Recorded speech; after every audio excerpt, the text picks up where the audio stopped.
Attention Stars community, it has finally happened, and honestly, I can't say that I'm surprised. The whispers have been finally confirmed that the ACOLYTE series has been cancelled with no plans of a second season. But before I dive into my thoughts and where I got this information from, let me just say this. If you enjoyed the show, that's fantastic. I'm glad it resonated with you. And don't let anyone take that away from you or tell you otherwise. And if you didn't like the show, that's perfectly fine too. We all have our own opinions that don't have to correspond or align with anyone else's. Whatever your stance is, let's keep the conversation kind and respectful, and please be respectful to other people's opinions. As for me, I was not a fan of the show. To me, the show felt like a departure from everything that George Lucas established, and from what Star Wars truly stands for. So when I heard that there would not be a second season and that it was canceled, I have to admit, I was relieved. But why did this happen, and why was the show finally canceled? Beyond the fact that just many fans did not connect with this series, as is evident by this dismissal Rotten Tomato score, which before they removed the score altogether was hovering around a 13 or 17%,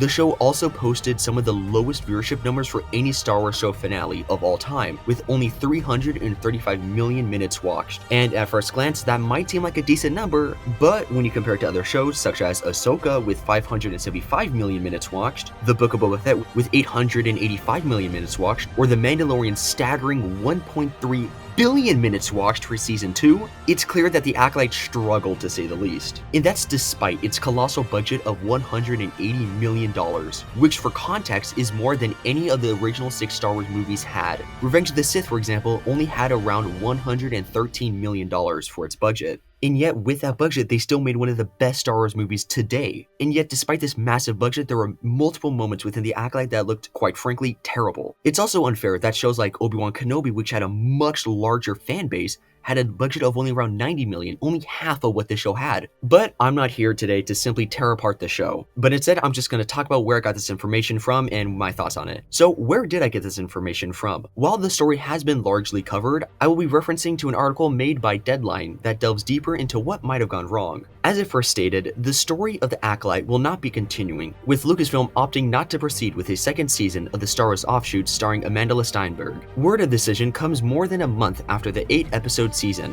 which I have to say, this trend needs to stop. I am quite frankly sick of all these new shows coming out and only getting 8-episode seasons, and most of the time these episodes are only like 20 to 30 minutes long. It's too short to have fully fledged out stories and characters. We need to have longer series with longer episodes. But anyway, I digress. This information would come from the director, head executive, and creator Leslie Headland after wrapping up its run on Disney+. This news outlet then goes on to say that this news is not entirely surprising, as on Rotten Tomatoes it had a decent score with the critics at 78% on Rotten Tomatoes, but much lower for the audience scores, and with that divided the Star Wars fans once again, which was heavily reflected by its overall viewership. However, because of its interest with the Star Wars franchise, the ACOLYTE actually got off to a pretty strong start when it launched on June 4th with a 2-episode premiere that actually garnered around 4.8 million views within the first day of streaming, and was ranked as the biggest series premiere on Disney Plus this year, and later climbed to 11.1 million views globally after only 5 days of streaming. And because of that, the series would make its debut in the Nelson Top 10 original charts after its premiere week at spot number 7. And it continues with, but the ACOLYTE could not sustain this momentum, dropping out of the top 10 in week 3, until returning after the release of the season finale at the number 10 spot with a whopping 335 million minutes watched, which is the lowest, as I've said before, for any Star Wars season finale today. Like fellow global streamers Netflix and Prime Video, Disney Plus also had an incredibly high viewership threshold for a renewing high-end budget series that costed well over 100 million per season to make. It later states that in an interview with Leslie Headland, she revealed that she had shared her hopes and ideas for a second season, but was shut down every time by Disney. And after reading this, I can't really say that I'm shocked at all. To me, the show should have never been greenlit and made, and I personally find this information amazing news. And as of now, looking at all of this, there is no chance of this getting a second season.